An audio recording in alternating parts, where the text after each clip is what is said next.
or sigmoidal in fancy terms. The derivative of that growth curve is the average daily gain, the instantaneous rate of change, and there's an inflection point in the growth curve where the curve's going to change in shape from being concave up to concave down.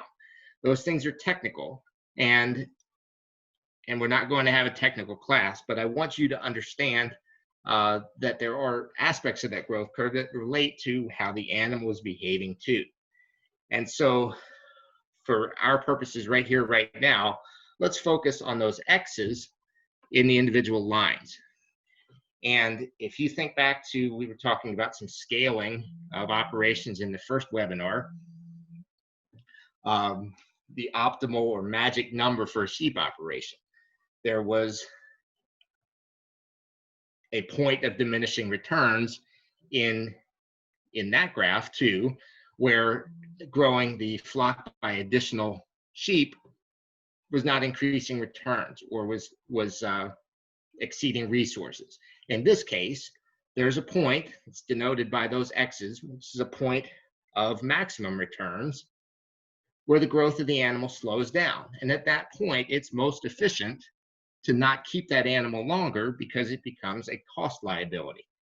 And there's also some things at that point that happen physiologically with the animal that are going to be interesting to understand as we move along. Okay, but think of those X's as a target harvest weight for the animal. We'll talk about why that's optimal.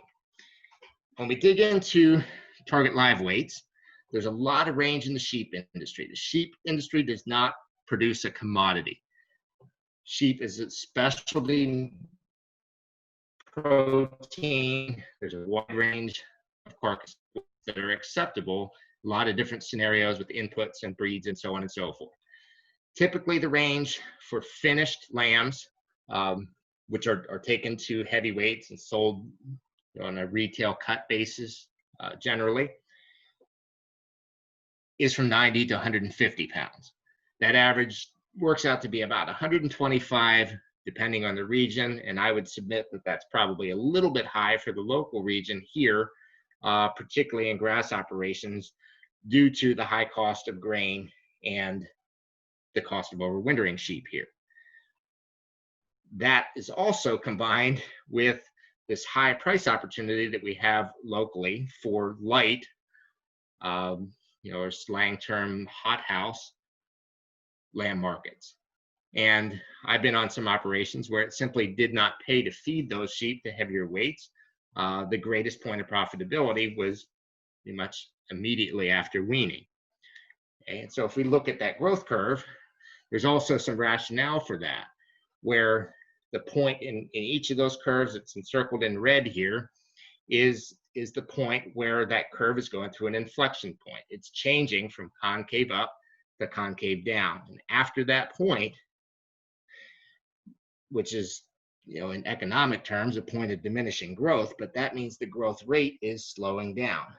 And that might be the greatest profitability point in the entire growth curve, depending on inputs. If there's a market for those types of lambs, sometimes it makes a lot of sense to market them, even if it's as feeders to be finished.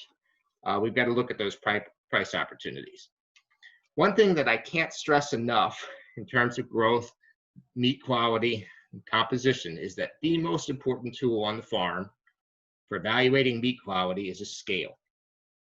Okay, weight explains a very high percentage of the variation in nearly all the carcass measurements we're going to talk about tonight. And you might not have the resources or the numbers for a chute system, digital scale with an electronic ID reader and all the bells and whistles like pictured here. But get creative. There's no excuses.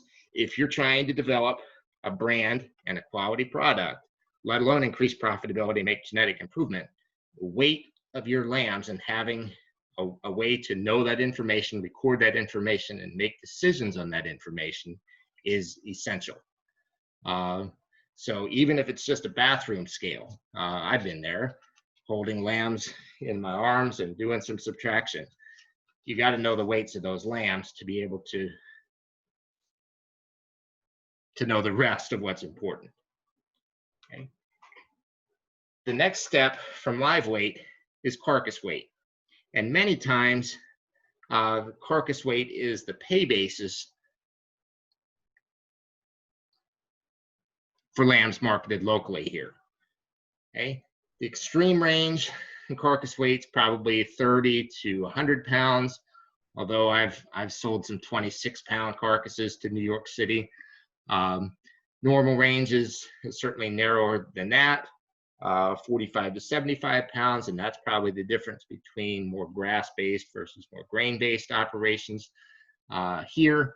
And the average is going to be 60 to 65 pounds, depending on region, and I'd submit that that's probably a little bit high, again, for many of the grass operations here locally. Two different pictures, two different scenarios. One on the left is 40-pound carcasses in the Northeast raised on grass. And the picture on the right is actually from Australia, but heavier carcasses, not quite as heavy as the Western US lamb. But the one thing that I want you to notice there are the differences in fat cover and also the consistency of that rail on the right, as we've talked about in the previous presentation. Okay. Those two measurements, carcass weight and live weight, give us an indication of what's called dressing percentage. And you'll hear a lot of people mentioning this as a metric for their success and their meat quality, and that's not all bad. Okay, carcass weight divided by live weight is dressing percentage. The extreme range is probably 40 to 60%, more normally 45 to 57, and the average is generally right around 52. That's for a shorn lamb.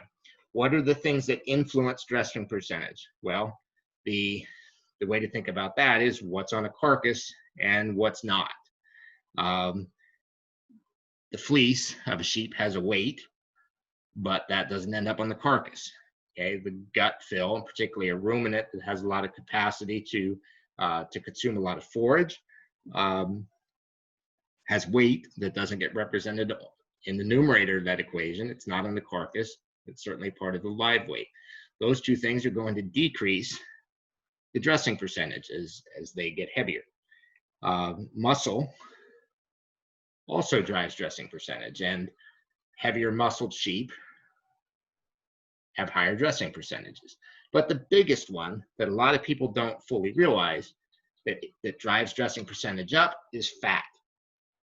And with that in mind, I'm going to say that while dressing percentage is often a good economic indicator if the operation is paid on carcass weight, it's not a good indicator of carcass yield or quality,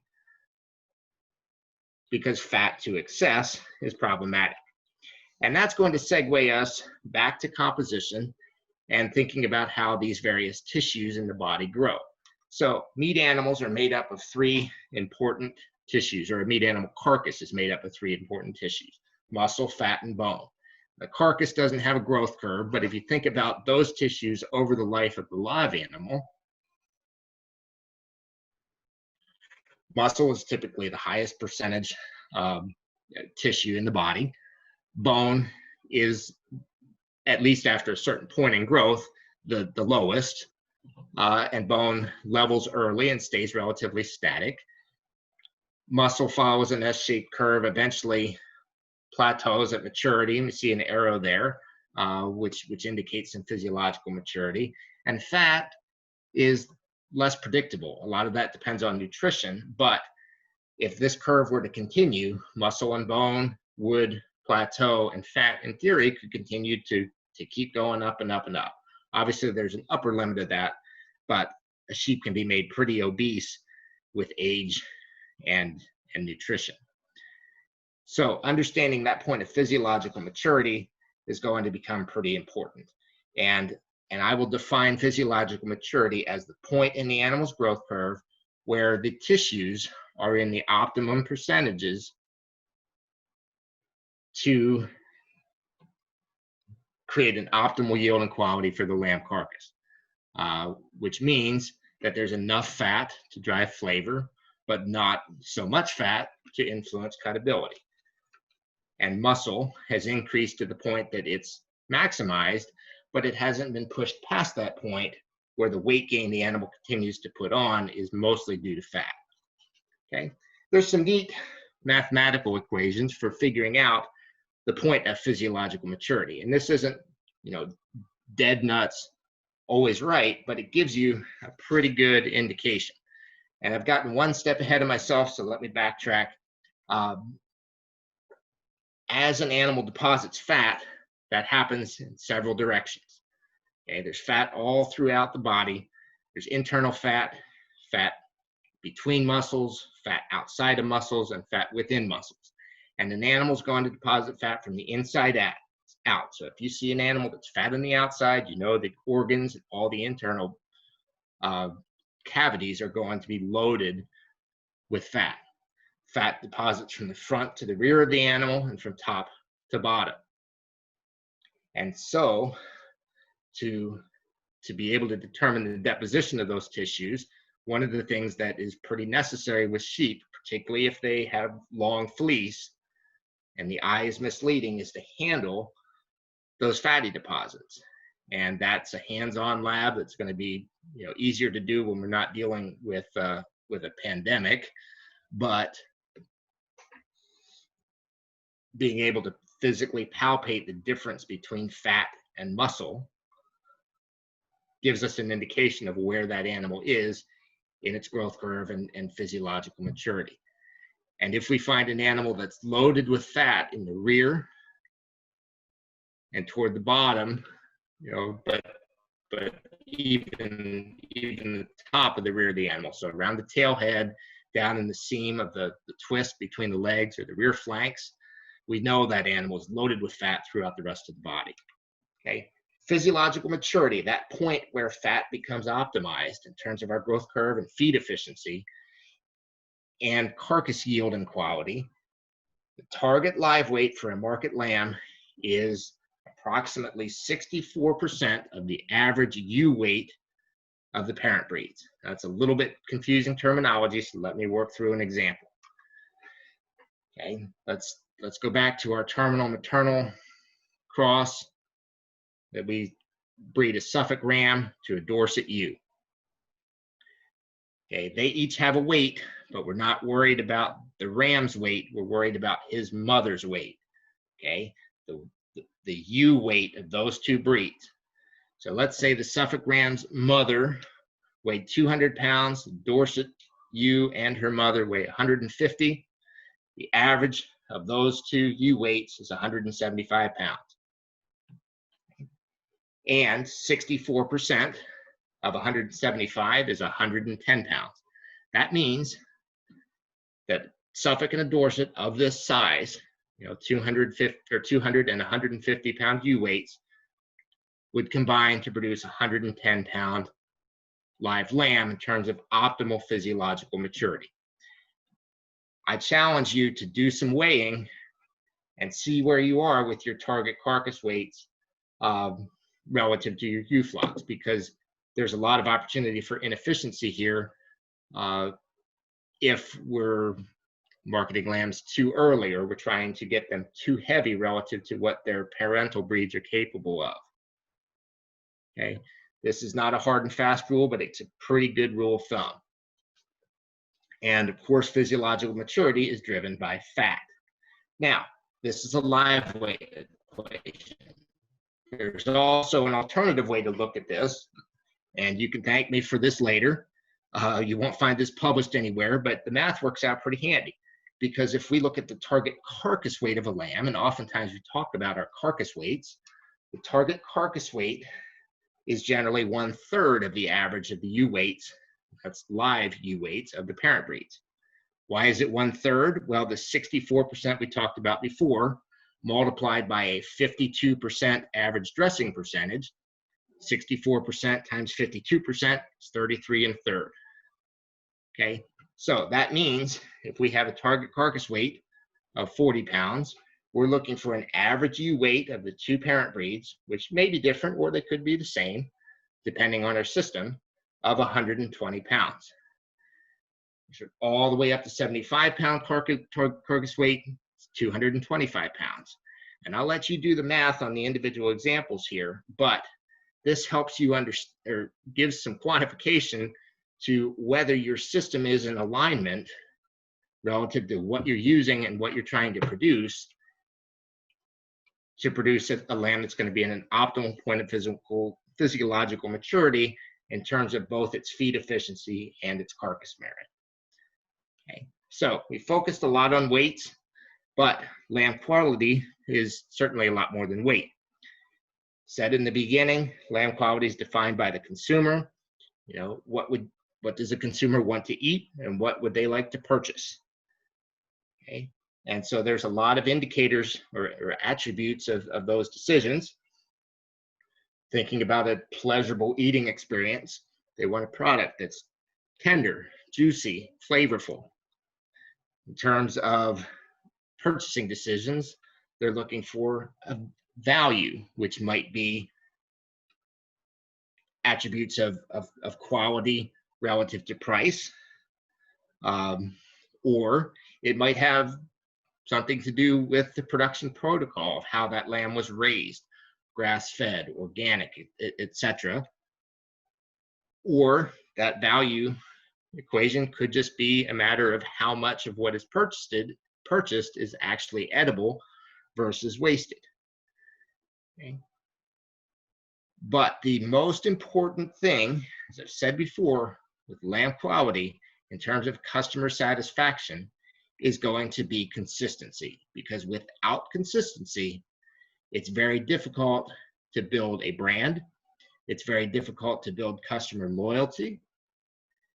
And it's very difficult to build any sort of industry to outgrow this small, segmented niche markets that tend to often be very saturated. Okay, so consistency is going to be very important moving forward. And I've used this equation many times, but that consistency and quality is a combination of genetics, or combination of variation in genetics and the environment necessary for building a brand. That doesn't necessarily mean that we're trying to make commodity lamb industry in Vermont. Let's not kid ourselves on the supply side here, but it means that we need to have standards for the indicators of the attributes that a customer is going to demand. And we're going to focus on indicators and attributes moving forward in terms of carcass measurements and grades. The USDA has a grading system. It's quality grade and yield grade. There are not USDA graders in lamb slaughter facilities in Vermont, and it's not likely that there will be. I still think that it's important that you understand how these grades work, because the concepts that go into making those grades and that uniformity of objective selection criteria still matter. Okay. Quality grade is determined as an indicator of a pleasurable eating experience: tenderness, juiciness, and flavor. There are 4 quality grades in lambs: prime, choice, good, and utility. And most of what we see falls into the first 2 categories, as a matter of fact.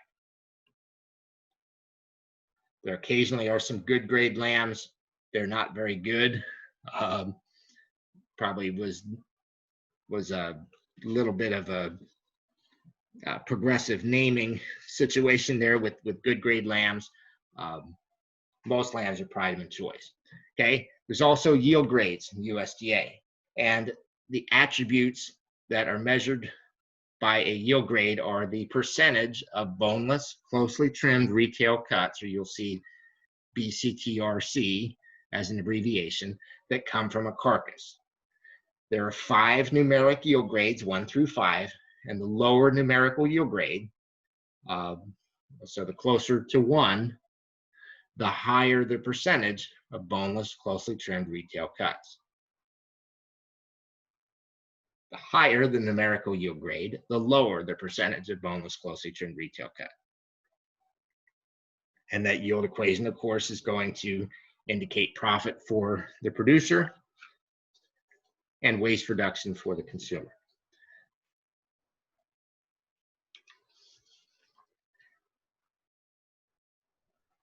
The attributes of lamb evaluation that are important, whether we're evaluating live lambs or carcasses, trimness, muscle, and quality, and finding individuals that combine those three things effectively, where oftentimes there's some antagonisms. Trimness certainly is a reduction in fat. Quality and eating quality many times is an increase of the right kinds of fat. And muscling's in the middle and has some bearing on both of the others, but not specifically on the USDA grades.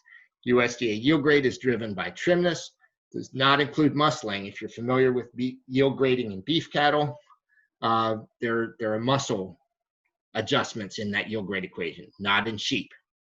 Okay, and quality grade is determination of quality. The purpose of that grading system is to give some standardization to products so we can get an indication of what they're going to taste like, how they're going to yield. Quality grade attributes, tenderness, juiciness, and flavor, and the indicators are going to be age of the animal and fat. Age is one of the biggest drivers of tenderness, and as animals get older, they get tougher. That's just muscle biology. Flavor does intensify with age, and sometimes that's preferable, sometimes it's not, but we've got grading systems to account for that. Indicators of quality grade are age and fat. Indicators of yield grade that indicate the attribute of percentage of boneless, closely trimmed retail cuts, yield grade is driven exclusively by fat. Okay, quality grading is a combination of three things. There's maturity, which is a proxy for age. In a lamb carcass, we don't have the ability to assess its age, but we can assess its maturity, and I'm going to show you how. We can assess its flank streaking, which you probably are not familiar with, but you will be by the end of this. And we can assess its conformation. And the grid that's shown here, matrix of degrees of flank streaking and maturity classes, give rise to the 4 young or older lamb quality grade classes that we talked about: prime, good, or prime, choice, good, and utility. Okay, but let's dig into them a little bit further. So maturity is the best proxy for age in a carcass. Okay, in a sheep, we can use its teeth. We can use dentition to assess its age because they get a pair of new permanent incisors every year. Lamb carcasses don't have a head, and so it's difficult to evaluate dentition and keep that tracked throughout the line. But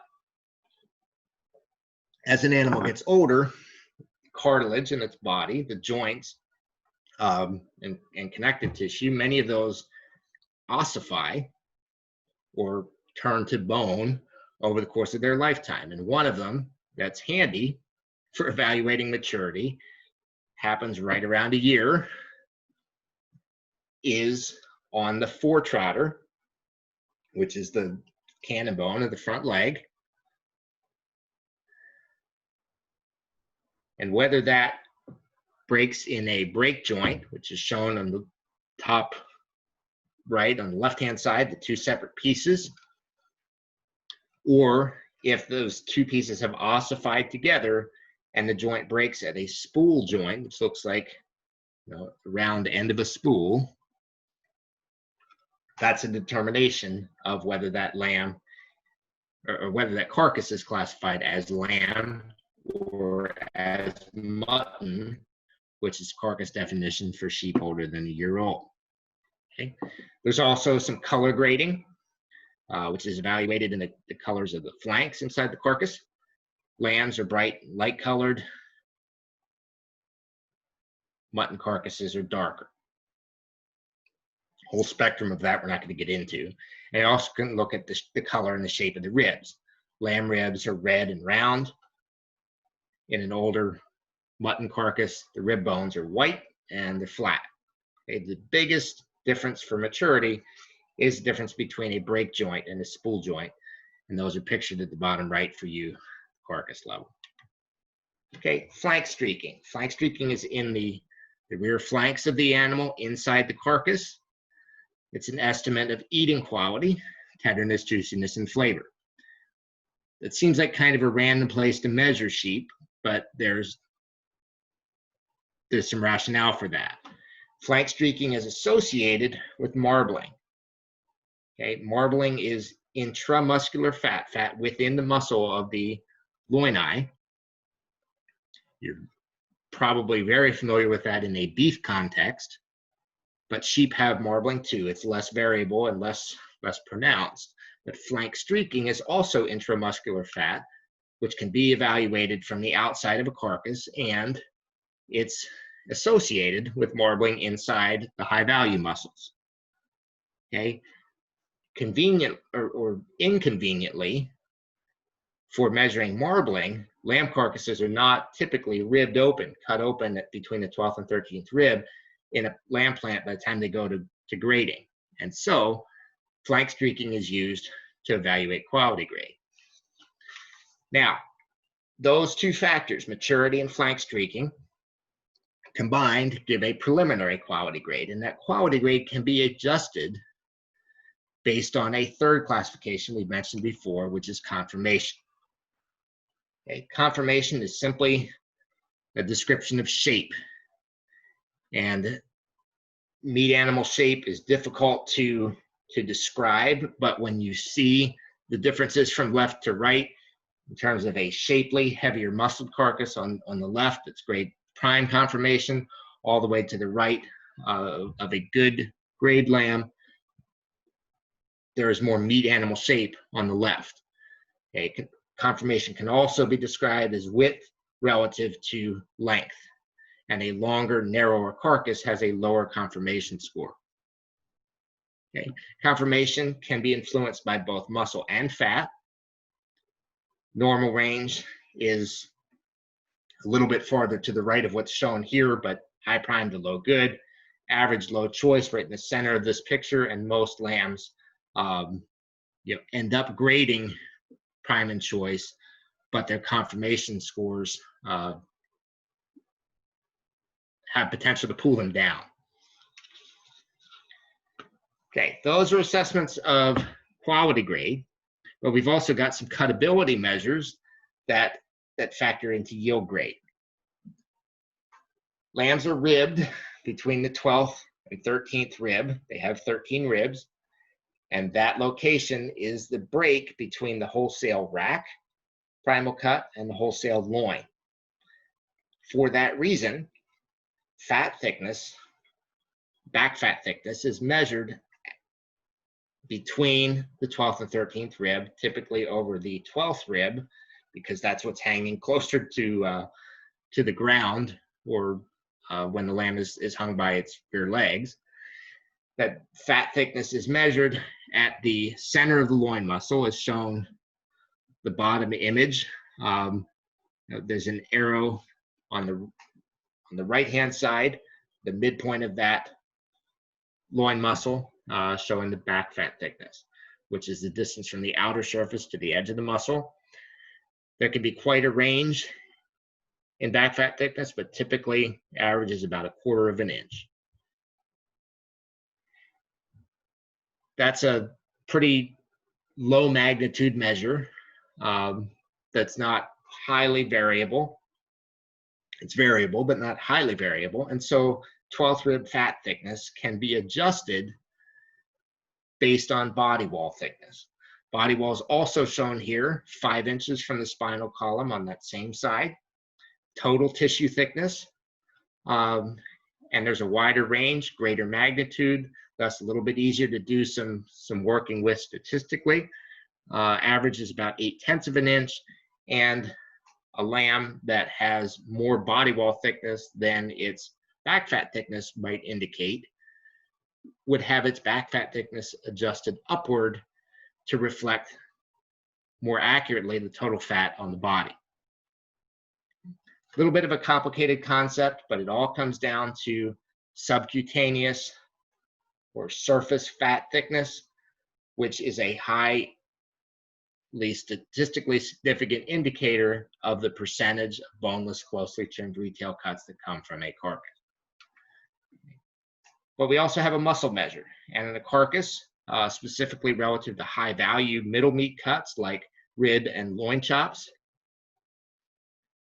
the area of that longissimus dorsi muscle or loin muscle between the 12th and 13th rib can be measured. In this case, being done with a dot grid, counting the number of dots, dividing by a divisor, and that gives a two-dimensional area in square inches.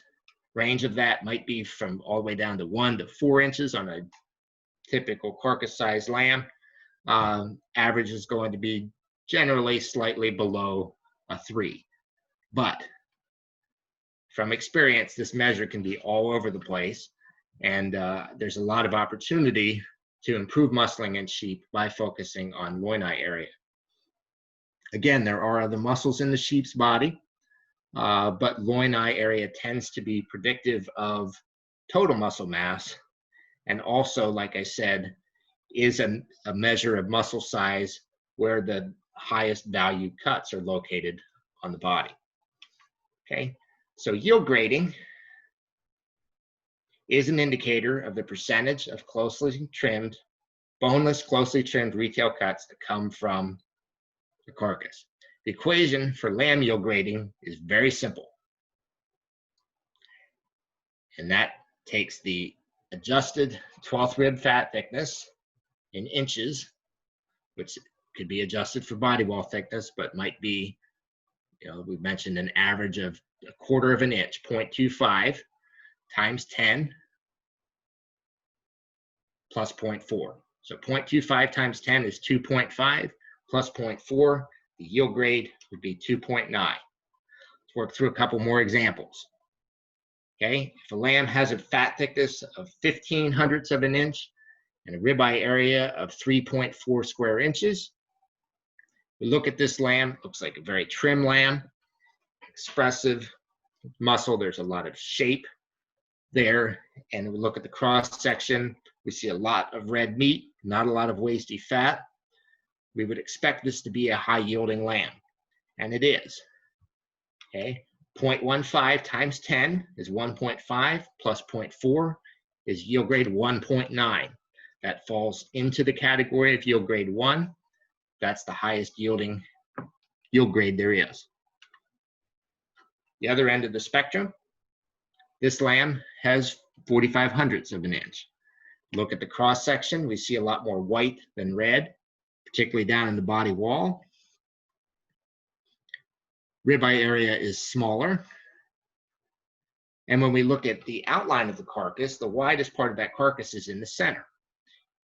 Lamb carcass that's shaped like a canoe is not muscular. We want to see muscle shape on the hindquarters especially, but also in the forequarters. And when we see width in the center of the animal, that's typically driven by fat, not by muscle. Okay, the yield grade for this lamb, 0.45 of an inch of adjusted back fat thickness, times 10 is 4.5, plus 0.4 is yield grade 4.9. Just barely squeaked into yield grade 4 instead of becoming a 5, but it's almost there. And there'd be some evaluators, myself included, who might adjust that lamb into the 46 hundredths of an inch category just to get it into a yield grade 5, because this is a wasty, low yielding lamb. Lamb evaluation is important for lamb valuation and pricing. Traditional markets and commodity lambs are priced based on yield grade, okay, because quality grade is generally pretty similar. Most lambs grade prime and choice, and yield grade is an indicator of what's going to be profitable for the packer in terms of the waste that comes off of those primal, subprimal cuts, and then also what the consumer is going to be interested in buying and based on how much they would have to throw away. Okay. That's the commodity level. Lamb value is influenced by conformation in the graded live lamb markets that we deal with here in the East. And that's going to drive not just those graded markets, but pricing across the board for lambs to be competitive. And so conformation becomes more important in some ways in this part of the world than it does in the commodity world with the current grading system. Now, muscle is not included in yield grade. Okay, yield grade is only a factor of back fat thickness, but muscle does influence conformation, so it is going to influence price in many of our local markets, and it also affects dressing percentage. And a lamb that's purchased on a live weight basis and sold on a carcass weight basis is going to be more profitable if it has a higher dressing percentage. So do not underestimate the value of muscle just because it's not included in the yield grade equation, because it is important, particularly in this part of the world, in other factors that influence price. And like I mentioned, high percentage of U.S. grade lambs grade prime or choice. Quality grade is generally not a strong screening mechanism, except for really exceptional cases when it comes to pricing. All right, so those are the grading systems, indicators, and attributes. But let's tie this back to breeding decisions that we need to make in our flock. We talked last week about the basic equation: phenotype is equal to genotype plus environment. Genotype includes additive genetics and gene combination values. Heritability is the proportion of those additive genetics or additive variants over the phenotypic variants. What proportion of what we see is attributable to genes that are passed from one generation to the next. And heterosis was one example that I gave last week. Heterosis being hybrid vigor, one example of a gene combination value. Okay, we talked about a suite of categories of traits from survival to carcass.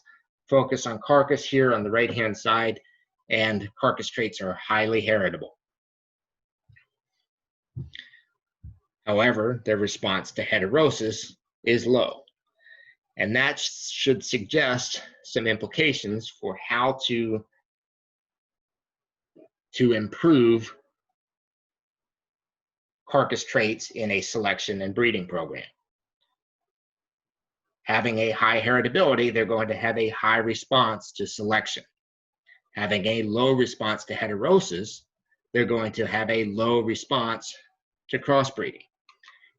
And if you don't take my word for it, here's some literature from the Sheep Production Handbook that I've been recommending that you read.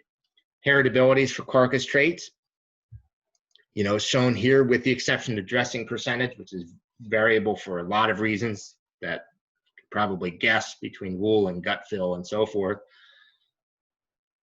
Carcass traits range from 30 to 45% heritable, or at least those listed here. Okay, as heritabilities go, those are relatively high. Heterosis values, however, and we talked about an 18% increase in weight of lamb weaned per ewe exposed simply from that lamb being crossbred.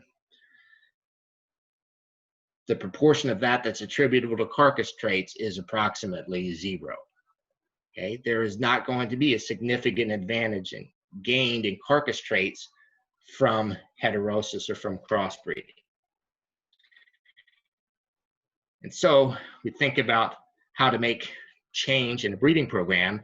We need to use sires that have been highly selected for carcass traits and that will pass that additive genetic value for those carcass traits onto their offspring.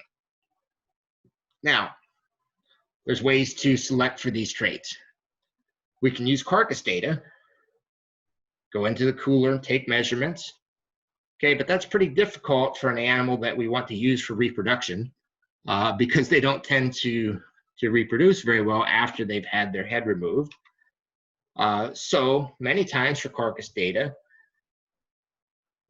we evaluate progeny testing. This sire produced a group of lambs whose average back fat thickness was this, or whose average loin eye size was this, compared to this other sire whose progeny averaged this and this, and make comparison between the two. There's a lot of things we need to standardize in that to make it a fair comparison, but progeny testing is evaluating carcass data on the offspring of a live animal. Another way to do that also allows us to get information on the live animal is with ultrasound scanning, where I've done a lot of work over the course of my career. Measurements taken in potential replacement ram lambs or potential replacement ewe lambs. And this is an image from an ultrasound machine. Hopefully you can recognize as a lamb chop. Happens to be a rib chop,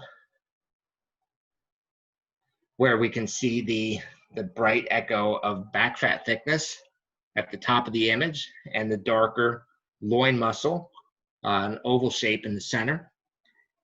Measure those, interpret those, and I have essentially carcass data on a live animal that I can still use for reproduction. And that's pretty handy in a breeding program, particularly when selection is highly important.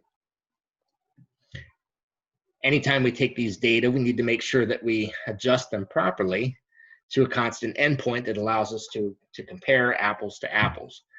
That endpoint might be a constant age, or it might be a constant weight. There's a whole long discussion we could get into about adjustment strategies, but one thing I will say with that is that if we're going to compare carcass data, we just need to make sure that it's fairly adjusted. All those things considered, when we're focusing on selection for carcass traits, estimated breeding values are the most accurate indicators of those traits because they account for the environmental variation that goes into those traits. Even though they are highly heritable, even though carcass traits are highly heritable, there's still an environmental component. Estimated breeding values use statistics, records on other traits, records on all the other relatives in the database to estimate the additive genetic value for a specific trait. And on the carcass side, eye muscle depth is a proxy for eye muscle area. Now that's loin eye, not ocular eye, but depth and area are closely related. And back fat thickness.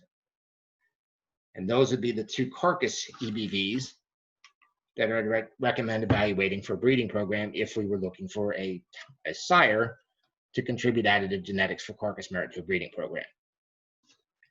And finally, we want to talk about evaluating market readiness.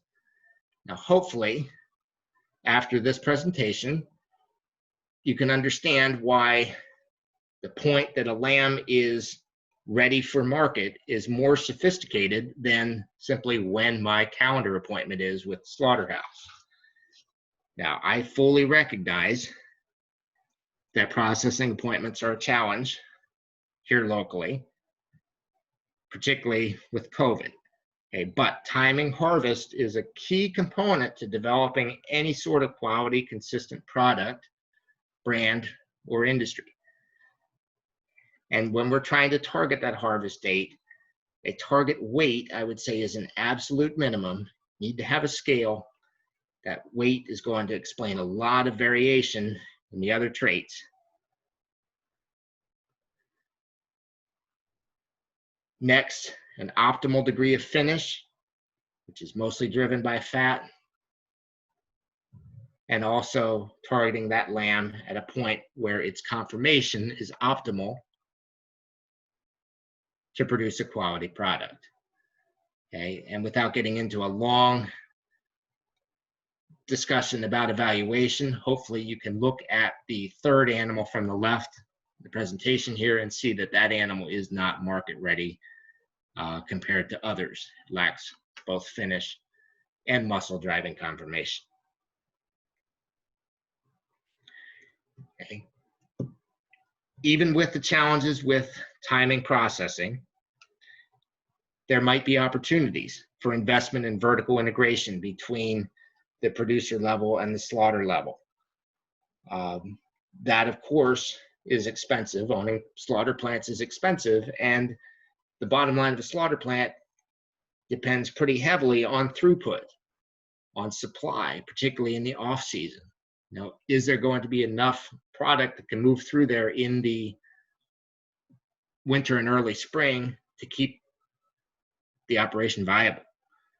Okay.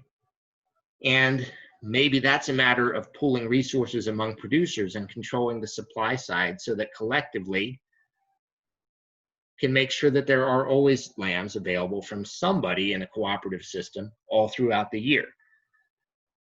Now, many cooperative systems have failed because of politics, and I will submit that if we can move the dialogue more toward these objective measures of carcass yield and quality that I've described here today, there then is an objective basis for making decisions of whose lambs go, what week, and what they're paid. And that takes a lot of the politics out of those systems that in the past have doomed them to fail. Okay, we could go on about this for a long time, but we've reached the end of our time. I'm going to wrap it up with that. I would strongly recommend, again, the Sheep Production Handbook. Great resource for total sheep production resource, but also the American Meat Science Association has the Meat Evaluation Handbook. Lamb section is short, sweet, and to the point, but there's good information there on lamb as well as other species. That's the third of three. I really appreciate everyone tuning in for these. And I welcome any questions that you have on anything.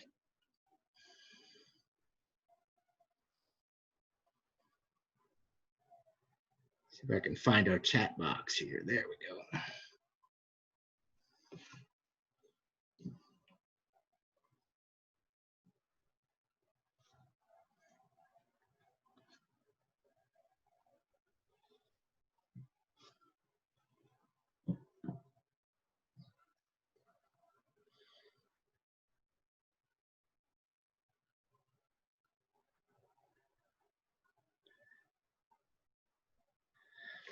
Okay, question about back fat thickness, measurement through ultrasound. When is it recommended to use? And so certainly there are two levels for using ultrasound measurements. One is to determine which lambs are ready for market and when, and the other is which lambs are suitable for breeding. And so those two uses are going to have some bearing on when that measurement is used. But let's turn this question around. When is the best time to take that measurement? And NSIP adjusts back fat thickness to a constant weight, but that weight is taken in correspondence with the post-weaning weight, which is generally around 120 days or 4 months of age. I think it can be as little as 3 months and as many as 5 months. But at 4 months, the lamb is mature enough that its back fat thickness is indicative of what its back fat thickness would be at a range of typical slaughter weights. Okay, so scanning somewhere around 4 months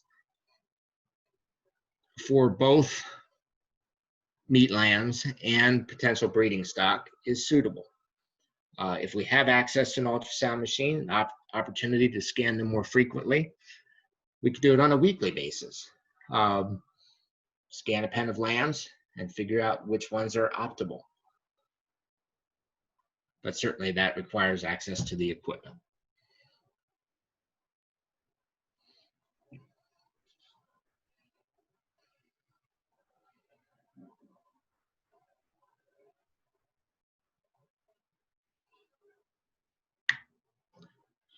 Question on the 95% of U.S. lambs grading prime and choice. Is that statistic based on only lambs actually graded? And the answer to that is yes. There's no assumption of any grading on states like Vermont where there's not grading. So that's simply lambs that are stamped. Obviously, there's some error in that, and we can make some suppositions one way or the other as far as how that might change. But one thing that I will say is that many of the lambs in Vermont or in New England or in the Northeast fit sort of non-traditional carcass weights that don't necessarily fit into the commodity grading system anyway.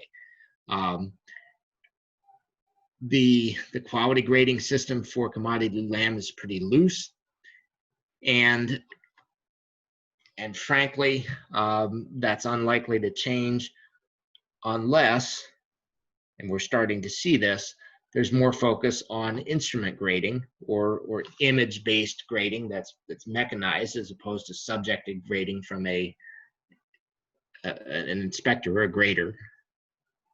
And so as those industry lines become more dependent on imaging technology, we might see a shift in the grading system or grading classifications, and thus a shift in the percentages. I better catch up with some of these other questions.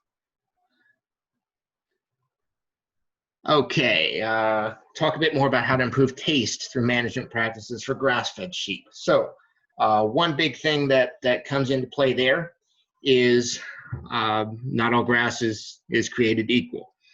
And certainly the energy content of a forage is going to influence how a lamb grows. It's going to influence how it deposits fat.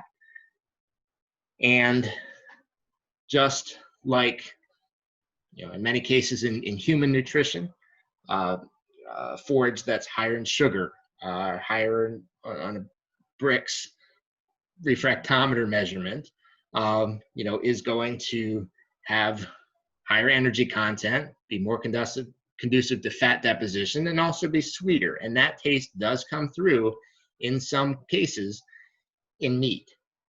Now, forage quality tends to influence the flavor of fat.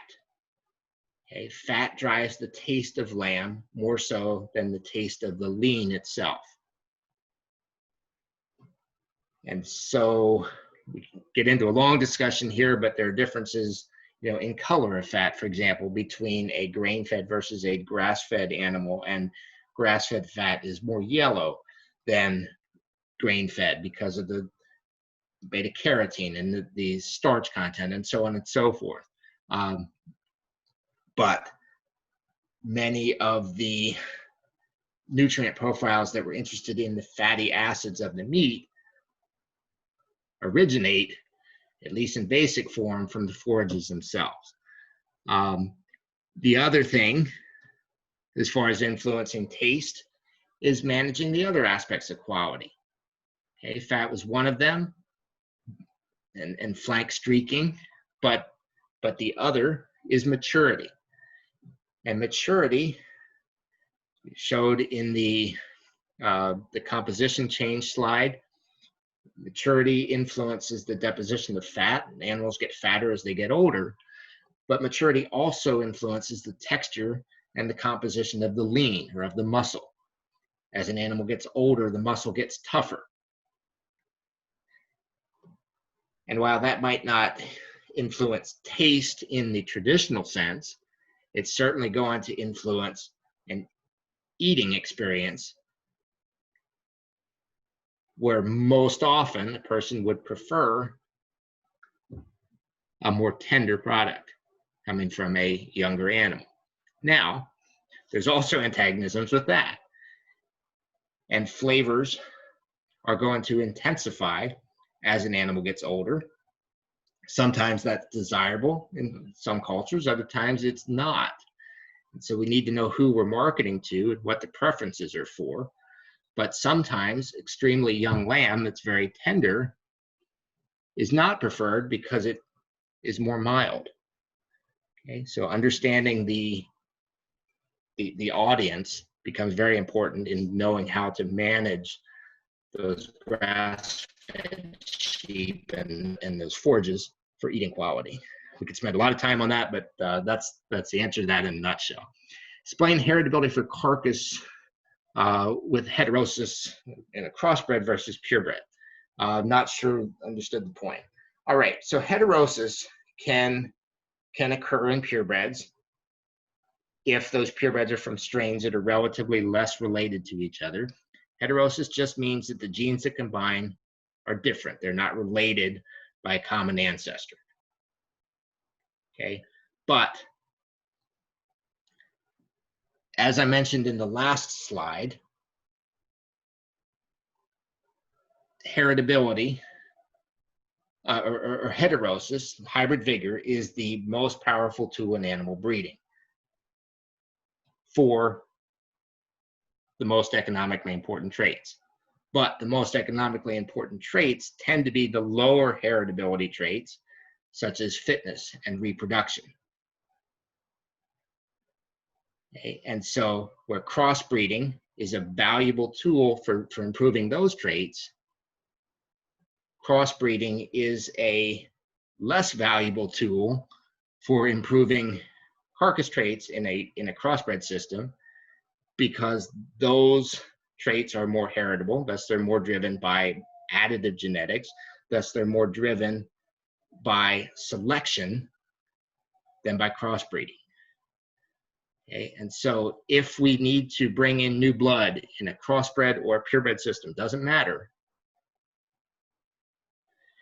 just the act of that being a new breeding animal, an unrelated breeding animal, is going to give a boost to fitness and reproduction traits. But it's not going to give a boost to carcass traits just because it's different. It's only going to give a boost to carcass traits if the additive genetics, the heritable part of those carcass traits, is superior. And it's only going to be superior if it's been selected accurately to be superior. Hope that clears that up. Can a farmer or rancher discuss self-graded quality with customers without running afoul of USDA rules? Of course. They're not, the lambs are not going to have a USDA stamp. It's not going to be an official USDA grade. And in some cases, I would submit that the USDA grades aren't necessarily indicative, or as indicative as some of the individual measures that go into making. But a farmer or rancher could certainly go into a cooler and take back fat thickness measurements, take loin eye size measurements, and give ballparks of where those would fall based on a USDA grading system. Have that conversation with a customer, whether it's a direct consumer customer or a wholesale buyer. And I think that's going to add a lot of value to the discussion, because it shifts toward focus on the attributes of the product, as opposed to more on romance and storytelling. And it's going to be or it's going to contribute to consistency, which I think is the big way that we can scale and improve the lamb industry specifically in this area. And I didn't try to make that a segue into the next question, but I guess it is. The best way to achieve improved uniformity in the lamb industry. All right, so that's all going to start with the market. What does the market want? Do we have wholesale buyers that have a specific range of chefs or clients that they distribute to that has specific specifications? Start with those specifications. Typically it's a target carcass weight, target carcass fat thickness, and muscle size. Okay, commodity level gets to quality and yield grade. If we're not there, that's fine. But those attributes are where to start. Then work backward. So these are the attributes that we want. Biggest one is weight. Weight explains a lot of that variation. Use the size scaling rules that I talked about in terms of picking the breeds that are going to be at the optimal point in physiological maturity at that size. And then evaluate those breeds. Do they work for the system that we have or the resources that we have?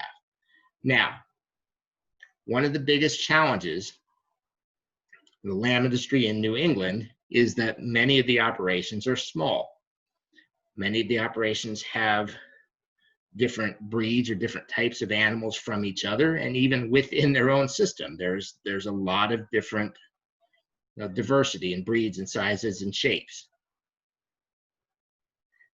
In some ways that ensures that every lamb has a home, but if we want to scale into more wholesale markets that can carry some branding with them, it's going to be important to focus that. And that means there's going to have to be cooperative groups that agree on a narrower range of breeds, a narrower range of genetics within those breeds to achieve the desired goal. That system could be throughout the year, and that's going to have some variation based on what's needed, different times, so on and so forth. But I think that the best way to achieve improved uniformity, there's two of them. Number one, focus on objective measurements. And number two, focus on collaborations.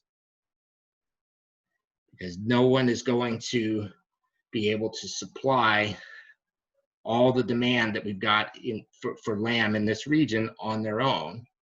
But together, if we're smart about it, and if we're fair and objective about it, there are ways to pool producers together to hit those markets. Any other questions?